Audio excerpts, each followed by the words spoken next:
하나님, 이 세상이 비록 험하고 그리고 나는 비록 약하지만 항상 우리가 기도 가운데 주님 앞에 나아갈 때 주께서 권능을 더하시며 네, 감당하게 하실 것을 저희가 고백합니다. 하나님, 저희가 영적인 눈이 어두워져서 주님께서 얼마나 능력이 있으시며 얼마나 영광스러우시며 얼마나 나의 삶을 사랑으로 바라보실 뿐만 아니라 붙드시기에 부족함이 없으신 분이라는 사실을 보지 못하고 인정하지 못할 때가 참 많사오니, 주님께서 아침 묵상을 통하여서, 말씀을 통하여, 기도를 통하여 저의 영적인 눈을 열어주시고 저희들이 오감으로 느끼는 세상 너머에 주님께서 온전히 모든 상황을 붙들고 계시며 저희들과 함께 계심을 저희로 깨닫게 하여 주시고, 저희들이 어렵지 않게 주의 말씀에 입각하여서 주님을 붙드는 자들 될 수 있도록 주께서 붙들어 주시기를 간절히 간구드립니다. 사랑하는 주님, 오늘 또 역시 계속해서 로마서 묵상하게 됩니다. 하나님, 로마서를 통하여서 저희가 계속 그리스도에게서 복음의 정수를 깨달아 알도록 하여 주시고, 왜 우리가 예수님이 반드시 필요한 사람들인지를 깨달아 알도록 하여 주셔서 정말 절박한 심정으로 그리고 감사한 마음으로 주님을 받으며 주를 향할 수 있도록 하여 주옵소서. 감사하며 사랑하는 우리 주 예수 그리스도 이름으로 기도했습니다. 아멘. 네, 로마서 2장 보겠습니다.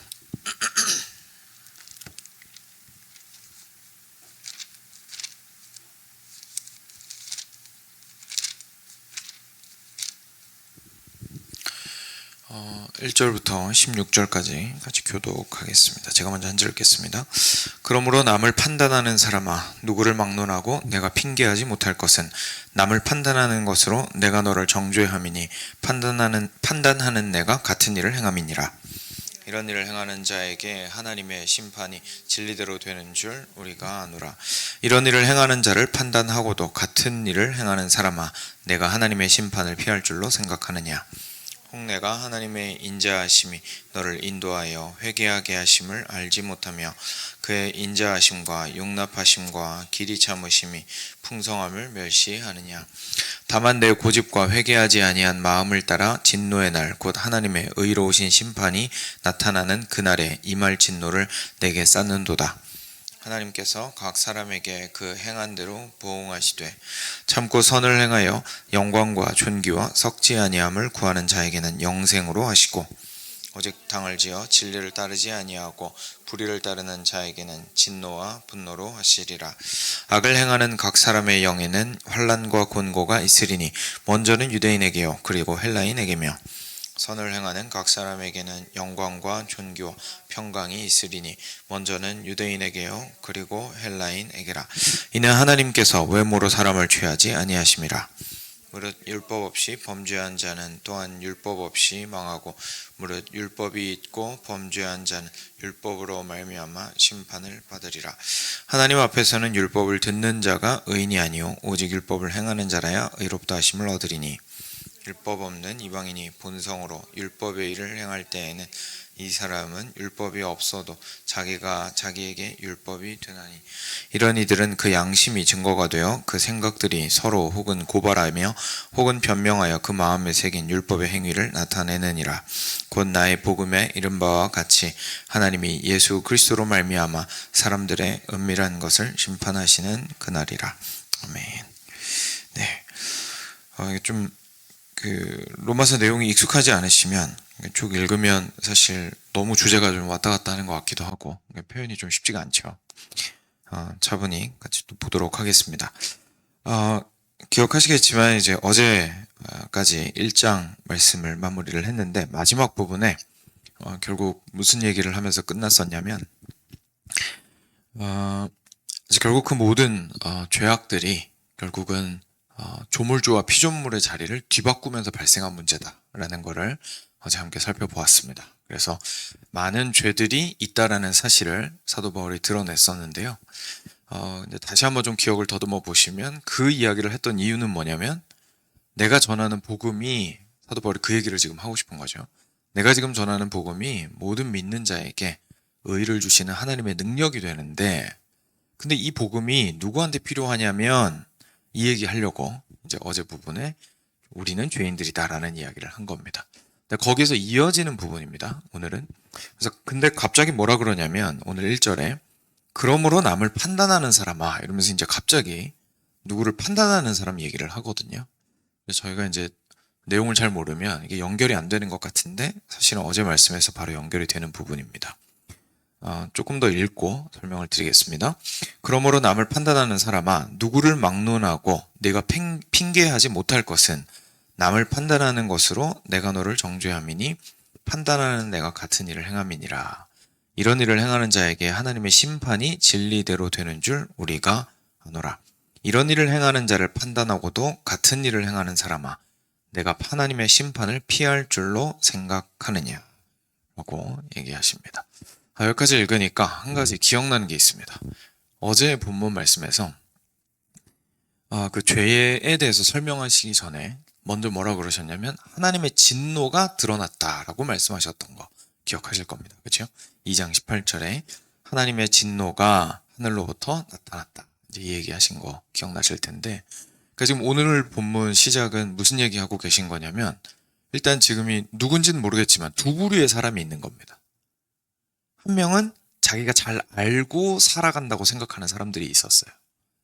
다른 한 부류는 엉망으로 살아가는 거예요. 이 소위 말하는 엉망이라는 건 어제 마지막 부분에 나왔던 불의하고 추악하고 탐욕과 악의가 가득하고 시기하고 살인하고 분쟁하고 사기치고 악독이 가득하고 막 이런 겉으로 봤을 때도 너무 명백하게 죄를 지으면서 살아가는 사람들이 있었던 겁니다. 두 부류의 사람이 있었는데 잘 살고 있던 사람이 그 못 사는 사람들을 보면서 손가락질하고 있었던 거죠. 아유 너네는 이제 하나님 진노 아래 놓이게 되었다. 큰일 났다. 너네 이제 다 죽었다. 이러고 있는 거죠. 근데 사도 바울이 지금 거기다가 폭탄을 하나 터뜨린 겁니다. 정신 차려라. 너희들도 사실은 똑같다. 너희들도 역시 아무리 잘 살고 있다고 얘기를 하고 있다 하더라도 너희들 역시 하나님의 진노 아래 있는 자들이다. 너희들이 손가락질하면서 다른 사람을 판단하지만 너 역시도 네가 판단하는 그 판단함으로 동일하게 판단을 받을 수밖에 없을 것이다 라고 얘기를 하시는 부분입니다. 사실 이 구조가 저희가 생소하지 않죠. 사도 바울이 자주 했던 이야기입니다. 답을 바로 말씀드리면 잘 산다고 생각했던 사람들은 유대인들이죠. 유대인들이고 그리고 이제 악독하고 죄악 가운데 살아서 유대인들이 맨날 손가락질하던 사람들 그 사람들은 결국 이방인들이었습니다. 그래서 지금 사도 바울이 굉장히 어떻게 보면 타겟을 지금 명확하게 한 겁니다. 남들을 보면서 손가락질하면서 너네 이제 다 죽었다라고 말하는 유대인들을 향해서 굉장히 강하게 책망을 하는 부분이라고 생각을 하시면 되겠습니다. 앞에서 죄에 대해서 쫙 열거를 한 다음에 사실은 남 얘기인 줄 알았지 너네한테 해당되는 얘기야 라고 지금 얘기를 하고 있는 거죠. 계속 보겠습니다. 혹 내가 4절입니다. 하나님의 인자하심이 너를 인도하여 회개하게 하심을 알지 못하여 그의 인자하심과 용납하심과 길이 참으심이 풍성함을 멸시하느냐. 다만 내 고집과 회개하지 아니한 마음을 따라 진노의 날 곧 하나님의 의로우신 심판이 나타나는 그날에 임할 진노를 내게 쌓는도다.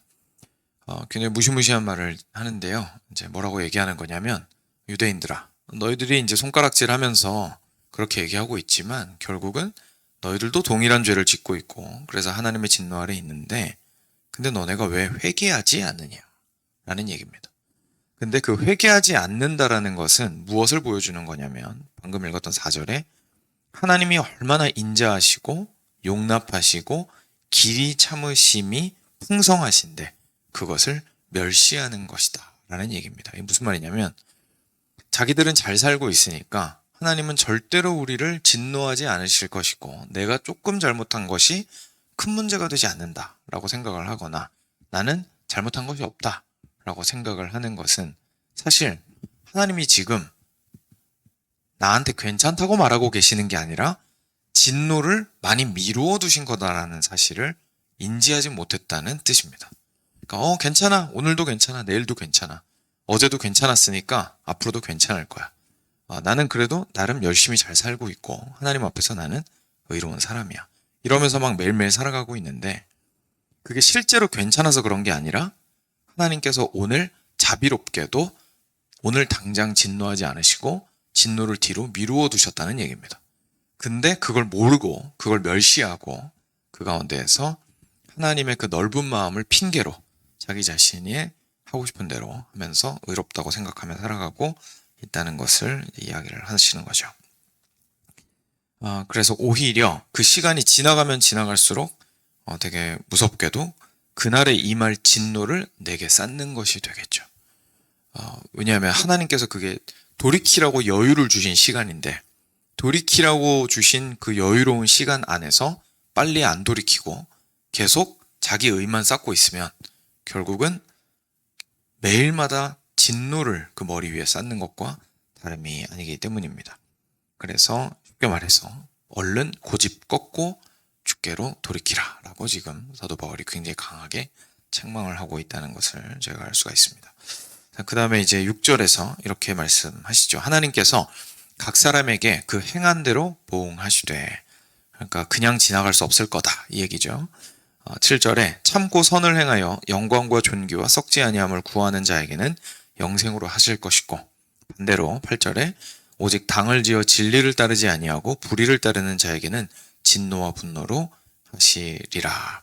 다시 한번 9절에서 악을 행하는 각 사람의 영에는 환난과 곤고가 있으리니 먼저는 유대인에게요 그리고 헬라인에게며, 그리고 10절에 선을 행하는 각 사람에게는 영광과 존귀와 평강이 있으리니 먼저는 유대인에게요 그리고 헬라인에게라. 이는 하나님께서 외모로 사람을 취하지 아니하심이라 라고 얘기하십니다.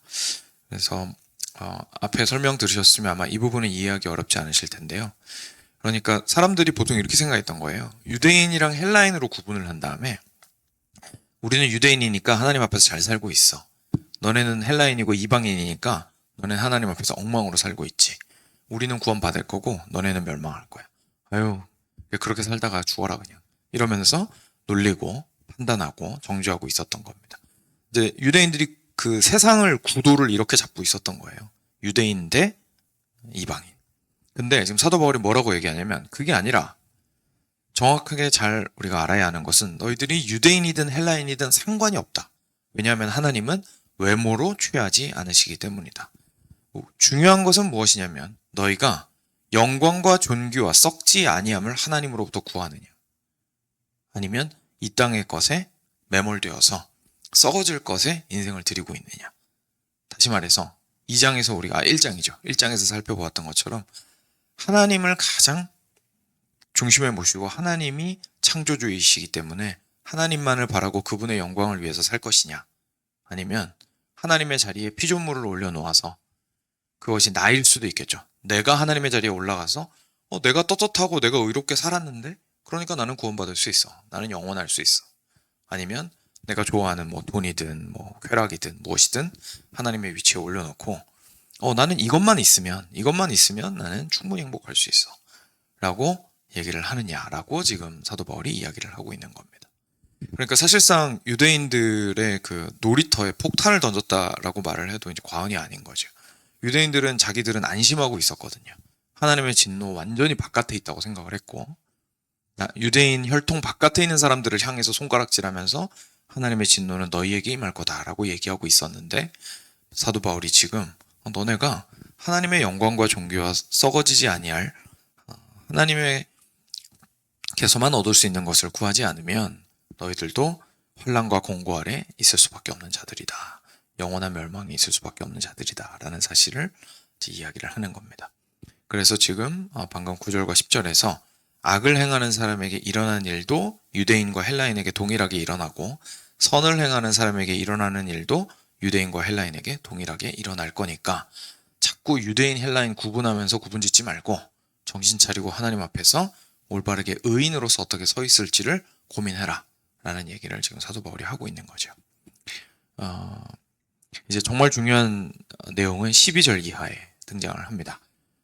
무릇 율법 없이 범죄한 자는 또한 율법 없이 망하고, 무릇 율법이 있고 범죄한 자는 율법으로 말미암아 심판을 받느니라. 그러니까 이게 무슨 말이냐면요, 유대인들을 지금 설득하는 중인 겁니다. 유대인들한테 설명하는 중인 거죠. 유대인들이 왜냐하면 사도 바울의 얘기를 듣고 좀 이상할 거 아닙니까? 사도 바울 얘기 듣고 그래 뭐 너가 말은 그렇게 하는데 근데 근거가 뭔데? 이렇게 되겠죠. 왜냐하면 우리는 율법을 받았단 말이야. 우리는 하나님의 백성이고 우리는 율법을 받았어. 그리고 율법을 받았기 때문에 열심히 잘 살았어. 근데 쟤들은 하나님한테 택함을 못 받았어. 그러니까 율법도 못 받았어. 그러니까 율법도 지키질 않았어. 그렇죠? 그러니까 우리는 율법을 지켰고 쟤는 율법을 안 지켰는데 어떻게 쟤들한테 임할 진노가 우리한테 임한다고 말할 수 있느냐? 라고 질문할 수 있겠죠, 사람들이. 사도 바울이 그거에 대해서 지금 대답해 주는 겁니다. 너희들이 그렇게 말할 수 있겠지만 율법이 없이 범죄한 사람은 율법 못 받았지만 이방인이지만 그 사람들은 율법이 없이 망하게 될 것이고 그리고 반대로 율법이 있고 범죄한 사람은 율법으로 말미암아 심판을 받게 될 것이다. 하나님 앞에서는 율법을 듣는 자가 의인이 아니요 오직 율법을 행하는 자라야 의롭다 하심을 얻기 때문이다 라고 말씀하십니다. 여기서 이제 13절만 저희가 톡 떼가지고 보면 이제 마침 지난주에 제가 순종에 대해서 설교하기도 했지만 저희 보통 이제 어떻게 묵상이 되냐면 내가 듣기만 하면 안 되고 순종해야 되는구나 이제 이렇게 적용이 되는데요. 틀린 적용은 아니지만 여기서 13절 말씀이 말씀하고 싶은 건 무슨 얘기냐면 하나님 앞에서는 율법을 듣는 자가 의인이 아니요라는 건 유대인들 얘기하는 겁니다.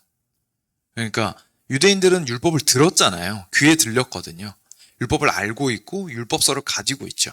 그러니까 하나님 앞에서는 율법을 소유한 사람이 의인이 아니요.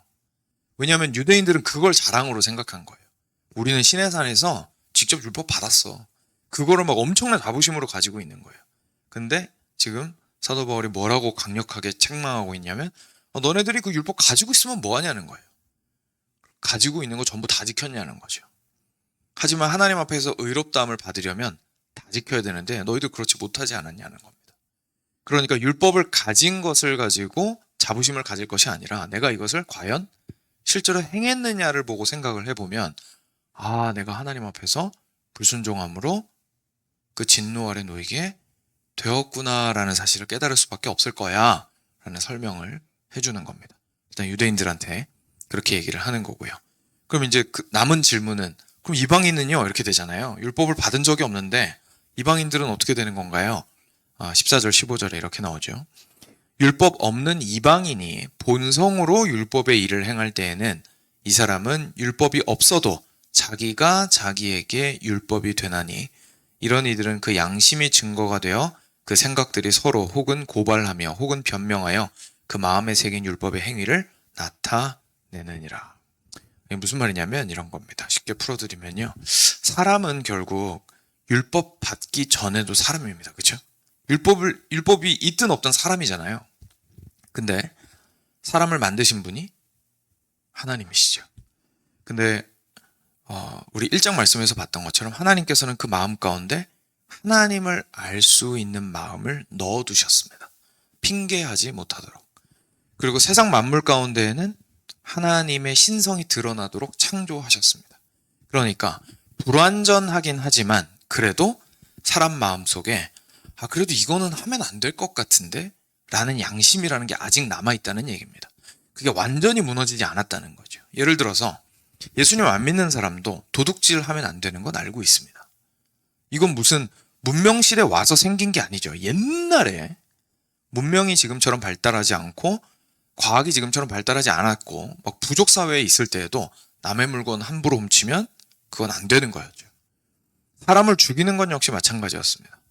저희가 무슨 너무 극단적으로 추악한 식인 문화라든지 뭐 이런 문화가 있는 민족이 있지만 그 사람들이 살인을 즐기는 게 아닙니다. 살인을 즐기는 게 아니라 특별한 종교적인 제의라든지 필요할 때 그런 끔찍한 일을 행하는 거지 아무 때나 막 사람 찔러 죽이진 않거든요.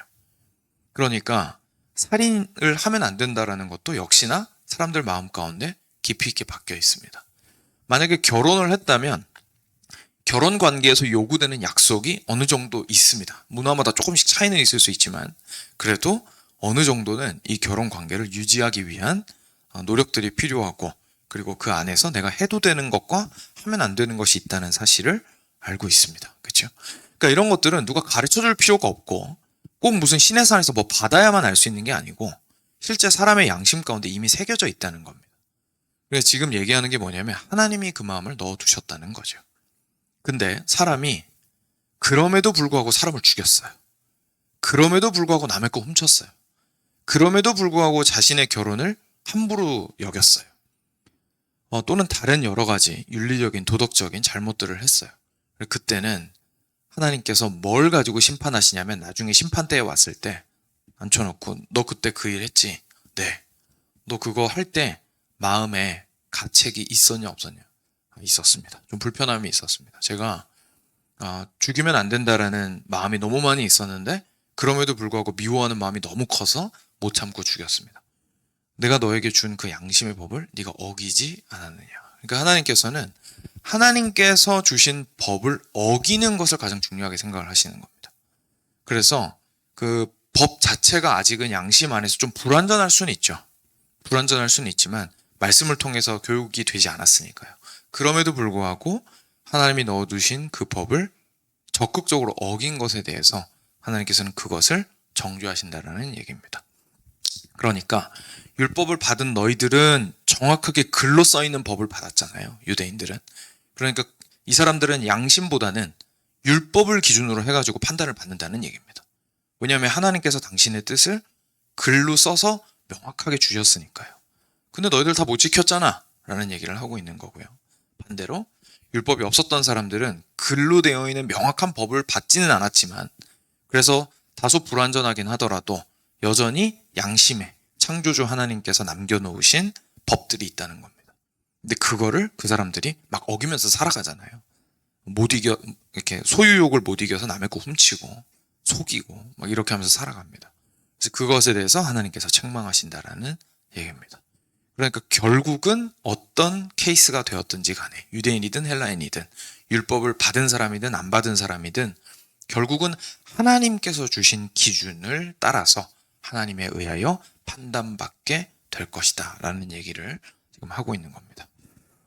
그래서 16절에 곧 나의 복음에 이른 바와 같이 하나님이 예수 그리스도로 말미암아 사람들의 은밀한 것을 심판하시는 그날이라.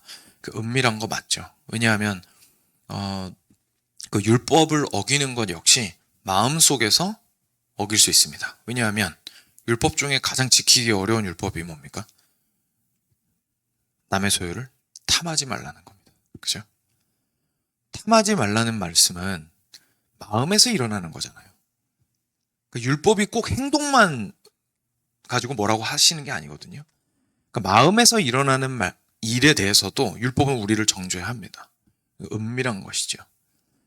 율법이 없이 양심으로 판단받는 사람들은 훨씬 더 은밀한 것이죠. 왜냐하면 그 사람들은 실제로 법이 없는데도 불구하고 양심 안에서 발생하는 일에 대해서 자기가 어떻게 결정했느냐를 하나님께서 보시고 판단하신다는 거니까 심판날에 그 은밀한 것을 드러내신다는 얘기입니다. 결국은 누가 되었든 하나님께서는 그 마음의 중심을 보시고 과연 하나님을 택하였느냐 그렇지 않았느냐를 보시고 의인이냐 아니냐를 판단하실 것이고 그때 의인에게는 선하다 하시고 그를 그에게 여기 나온 대로 영광과 존귀와 평강을 주시며 반대로 악을 행하는 자에게는 환난과 공고를 주실 것이다 라고 이야기하고 있습니다. 그래서 우리가 계속 이제 하나님께서 죄인들을 심판하십니다 라는 말씀을 많이 들었는데요.